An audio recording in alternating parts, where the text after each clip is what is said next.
Hello, you wonderful people, and welcome to another episode of Crime Centric. This being a show, it's about crime dramas that I watch. For today's episode, I'm going to talk about Ozark Season 4, Episode 6. A lot of really interesting things went down in this episode, so let's break it down.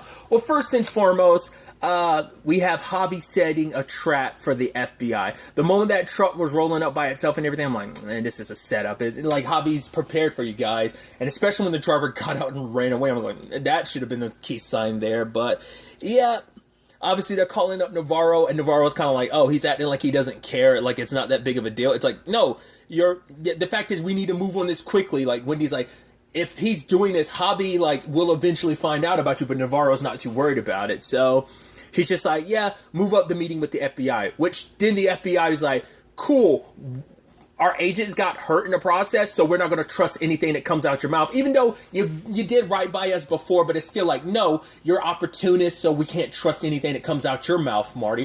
Which I even love, like, when he was talking to Maya, he was like, yeah, there's always a place for you at the foundation. And Maya's like, I'm fine where I'm at. I love that you actually thought she would actually say yes to that. But I guess Marty's like, I'll throw it out there just in case. But it's like, yeah. Because once again, it's like, it doesn't matter what you do with the foundation. It will always be built off of dirty money and blood and a whole bunch of death. It's like, yeah, like no matter how much Wendy wants to spin it into like, oh, we can do something good with this bad.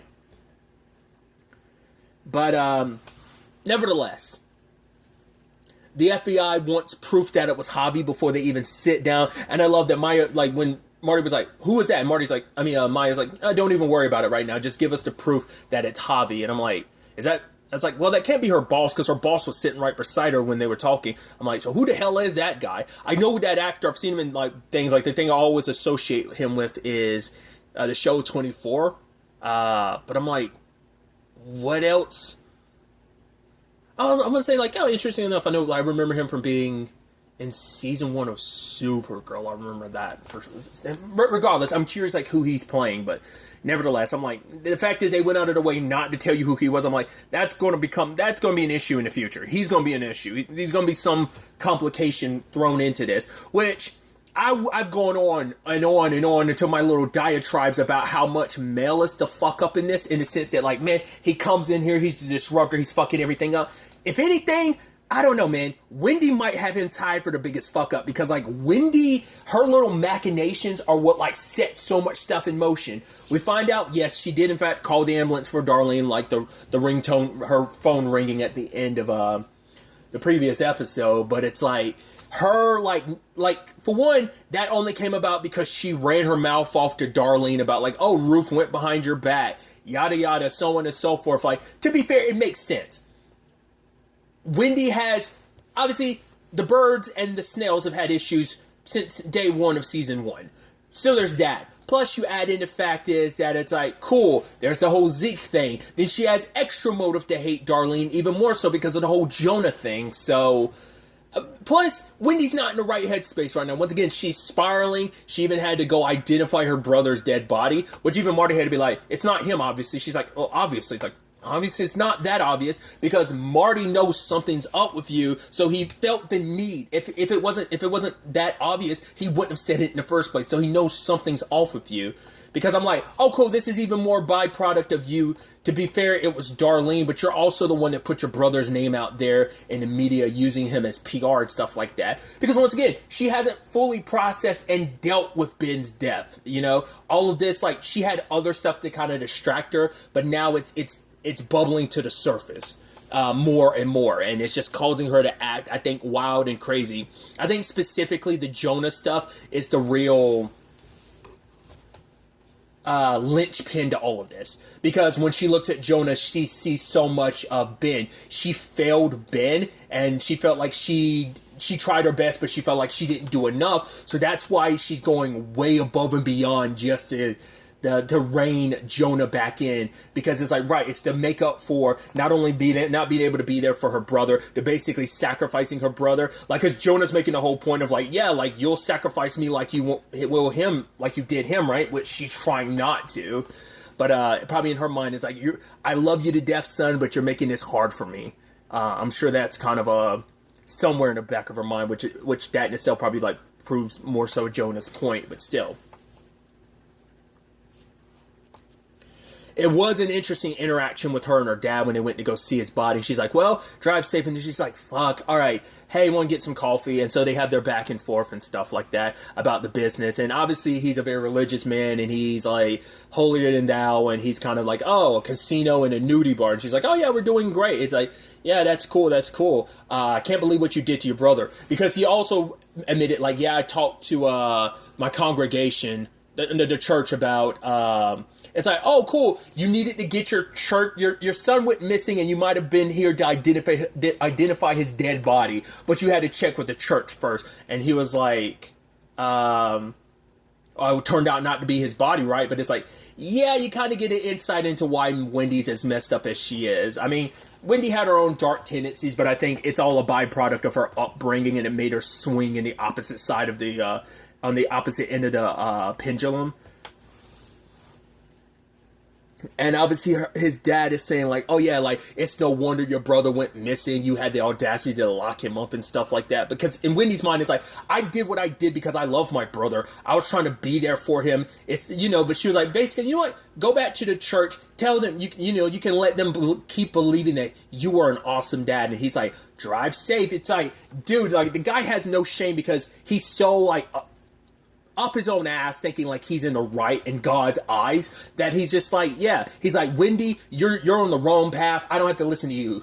I rebuke you, Satan, type of shit, you know. So just like that condescending attitude, just like send. I think that's what sent her even further down the rabbit hole when she talks to Jim. It's like, okay, so like, if, you know, a minor got caught with like some laundering and stuff like that, you're like, Jesus, Wendy, have you even Marty calls her out later on. It's like, have you lost your fucking mind? It's like, you're trying to, which once again, you're such a hypocrite. You're going to call your son out for the shady business he's doing when you're doing even shadier business than he is. Like, come on, son. Yeah, he might be mixed up with Darlene, which is bad, and Ruth. That's, you know, I mean, being like connected to Ruth ain't as bad, but obviously they're both connected to Darlene. But even Darlene, as bad as she is not, which I have to stress that. You have to put an asterisk beside it, because Darlene is still bad, but she's still not head of a cartel bad. She's not Omar Navarro. Like, you know,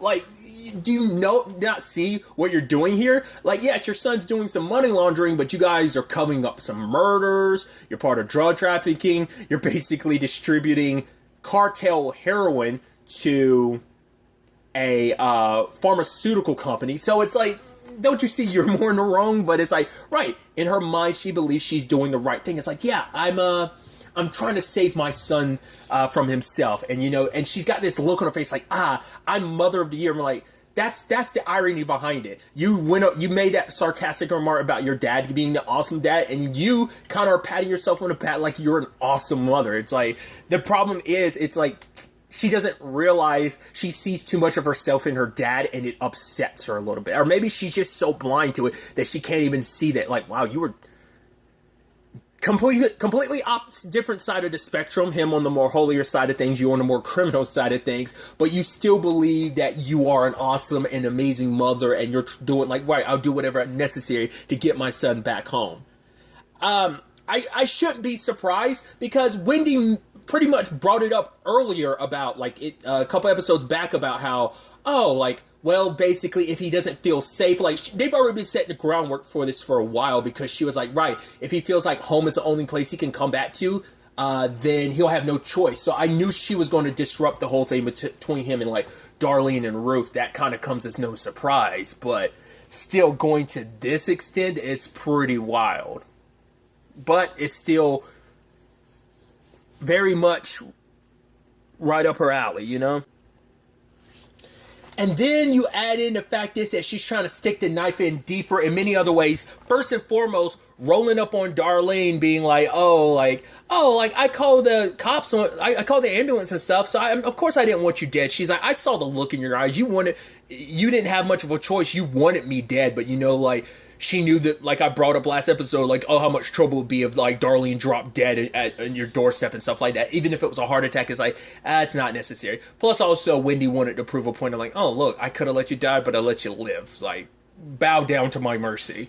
So you add in that her rubbing in her face, being like, "Yo, let Jonah go." It's like, no, he's more like, the fact is he loves Zeke, and the fact is he can stay here however he wants to, because unlike you, like, I mean, what kind of monster would give away a baby like Zeke? You know, just once again, like, it's just a back and forth. And so Wendy decided, like, oh, she's going to call child services on Darlene, which comes at the worst time because, cool, Frank Sr. comes over, and the moment he came over, I was like, do not run your mouth to Darlene. Don't say all this stuff. Frank Jr., because him being like, Frank Sr., he's like, oh my God, like, you putting heroin in your baby's, like, little carrots. Like, who does that? What kind of mother does? I was like, oh God, poor Frank Sr. Rolls out the shotgun, pow. I mean, it's like, Jesus, hasn't been that long since we just buried the last body, and you've already done it again. I even love Wyatt came back. He was like, what? Who is that? It's like, oh yeah, that's Frank Sr. He was like, what the fuck, Darlene? It's like, yeah. Especially because Darlene had just kicked Ruth out of this whole operation, and Wyatt wanted to stay because it's like, yeah, she's my family. Which I love that both of them had, like, Darlene was like, oh no, I'm your family, she's not your family. And then Ruth was like, I'm your family, she's not your family. So getting it from both of the women in your life. And now there's this. Which the problem is, Wyatt then told Ruth, who Ruth went and told Frank Jr., and she's like, cool, let me clear up some things. The next day, Darlene's yours. Problem is, though, because Wendy called child services, Wyatt doesn't want to leave her right now, even though he was planning on getting away. I mean, it's like, one murder is one thing. Now Frank Sr., because also, like, you're attracting potentially the Kansas City mob on you. So that's one thing. It's just like, time and time again will make you realize you can't stay with this lady. She's crazy. But when he's like running like through his breakup scenario with 3, which I love that, 3's like, no, you can't do the whole it's not you, it's me thing. It never works because it is in fact Darlene, because Darlene's Darlene. And even I'm like, you don't want to break up with her. You break up with her, she will in fact kill you, my dude. Like, we know that. Darlene is batshit crazy. Everyone can't stress that enough. Because I'm like, I mean, I guess it luckily worked out for him because it's like, oh, I'll stick it out with you. As long as the baby has a father, as long as Zeke has a father, they won't be able to take him from you. Which I'm like, but it's like, the problem is, Frank Jr. is going to roll by and he's going to be blowing up Darlene in her spot. But Wyatt's probably going to get caught up in a crossfire, which that's going to be on Ruth, and she's going to blame herself because she did that. But once again, Wendy set so much of this in motion just... You know, I mean, to be fair, that's always the thing, that the Bird family will come out decently okay. At least Charlotte, Jonah, Marty, and Wendy will. But kind of everyone else outside of that kind of gets burned. Hell, even Jonah says that. He's like, yeah, you shouldn't have worked with my family, Ruth. Like, they screw you over, family. I mean, hell, anyone that works with them or near them, like, pretty much everyone catches sparks from those flames, you know? But now it's like, yeah, when Frank Jr. rolls around, like, sadly, Wyatt's going to be caught up in that. And it was this interesting thing that, like, before now, Ruth probably wouldn't have even bothered telling him, but because they were on better terms because of the deal, like, you know, working together on that deal previously. I mean, hell, Frank Sr. made it clear not to go near Darlene, but it's just because he wanted to prove himself, because he's like, right, the captains in our organization don't even listen to me. Like, what do I have? He's like, you have nothing, but you are my son. Like, can't that be enough? He's like, I'm a 40-year-old man. Like, I can't stand on my own 2 feet. You won't even let me. Like, man, fuck the captains and fuck you. It's sad that those are the last words with his dad. And even he know, like, his, you know, Ruth had said that, like, hey, I know you and your dad didn't have the best relationship, but she knows what it's like to lose your dad, especially under, like, murderous circumstances. And, yeah, she's like, right, that pain doesn't go away, but she does get that, you know? So, we'll see how that all works out. I didn't really talk about it, but I did love that Wendy's like, cool, we need a lawyer to facilitate this deal between Navarro and the FBI. Why not Jim? It's like, cool, I'm going to tell you what it is, because he's like, because Jim's like, yeah, lawyer, client privilege. And she's like, right, we launder money for the Navarro cartel. Navarro wants to turn himself in. I want you to do that deal. And Jim's like, I usually avoid work that could end up getting me killed. She's like, you'll be doing this one-time thing. They probably won't even know your name. It's like, shut up. It's going to blow up in his face. Oh, well, it ultimately does because Javi stops by. He's like, oh, Jim. Yeah, like, I'm Navarro's successor. So I came to Riot because you're a lawyer. He's like, no, I work for the Birds. It's like, oh, no, I think you got it twisted. You working for the Birds. No, that means you do work for us. You are like Helen. Because he was like, no, it's just like, no. He's like, I try to do what's in my best interest. He's like, no, I'm sure you'll figure out what's in your best interest. And kind of like, yeah. So Jim's in between a rock and a hard place because he's like, cool, I need you to report all the stuff that the Birds are up to me. But because Wendy made the whole point of like, right, Helen was their lawyer, you're ours. It's a different. It's like, no, that doesn't mean diddly squat when they say like, no, you're theirs, you're ours. And that's kind of the end of it. There's no backing out for you. You're pretty much neck deep in this. So we're going to be doing a lot of business going forward. So I just wanted to introduce myself to you. So cool. We'll see how Jim feels about this going forward next episode. Because I don't know if he contacted. He definitely didn't do it in the confines of the episode, but we don't know if he got in contact with Wendy about his little run-in with Javi. Which, since I did reference it, Javi did make the whole point about, being the successor now, because Navarro is like, yeah, like, I'm backing out of it. And I love, Javi's like, whoa, are you okay? What's going on? He's like, no, I'm perfectly fine. Want to spend more time with my family and all that. He's like, I get it. It's like, yeah. He's like, because the money the Birds made. He's like, I don't trust him either. That's why I'm pulling out and everything. I'm like, are you throwing the Birds to the wolves? Because especially when he was like, once it's done, you can do whatever you want to. I'm like, okay. Because I was like, I see what you're doing, you slick bastard. Giving Javi the keys to the castle, especially because, for one, it's all he's ever wanted. Two, he never really thought you'd ever give it to him, so that's why it's so much of a surprise. Like, wait, you're giving it to me now? Huh, interesting.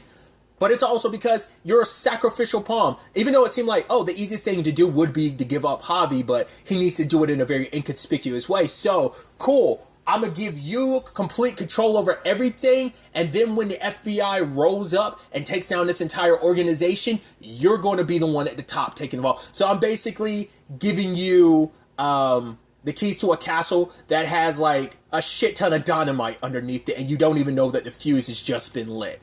Well, there's still enough time for those fuses to get snipped, so...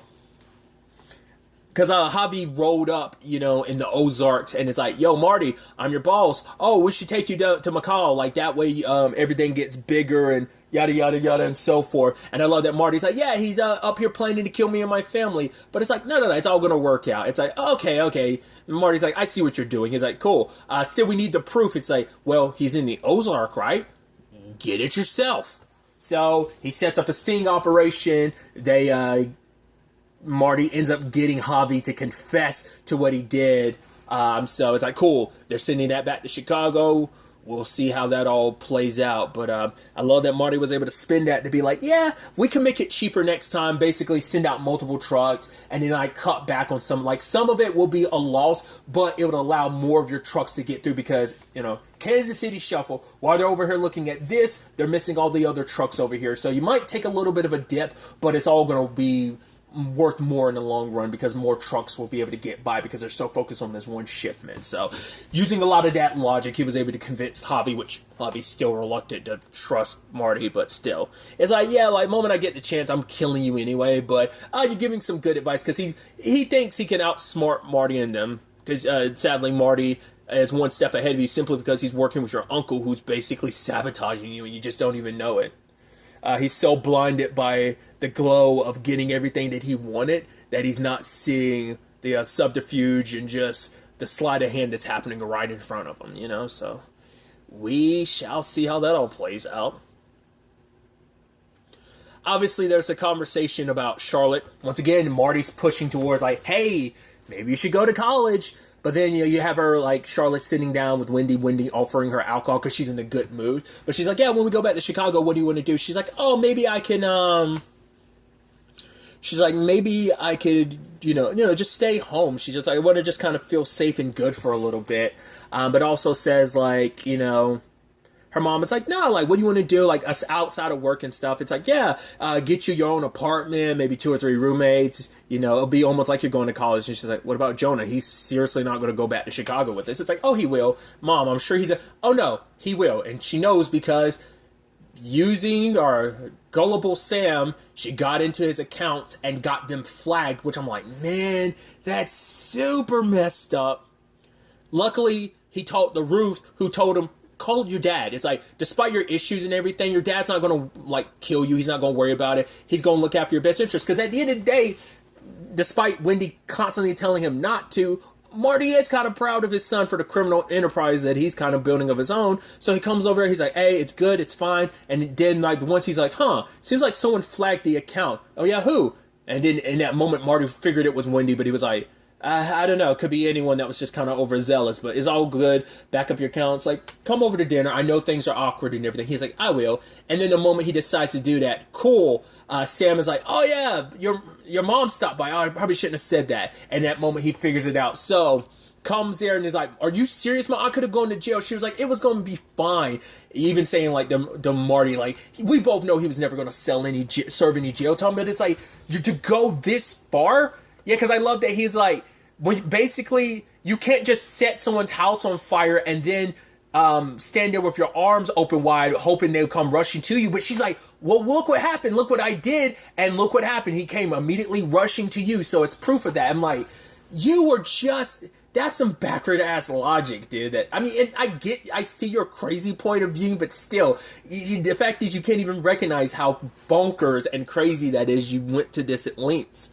But obviously for Marty, it's just like, right, like when we go back to Chicago, you and I, she's like, what? Going back to our life? Yeah, that fucking lie that it was. And Marty's just like, I don't want our children to become your next conquest. She's just like, I don't want our children mixed up in this, because she is like fine with keeping them in this. It's because once again, her long run plan is to get away from all this, but you're still always going to be tied to this. But at the very beginning of the season, what'd she say? Like, oh, like our money will be so like, it'll be a rumor and myth and legend about where our money came from. I mean, it's like how America works. She made that whole diatribe, right? So,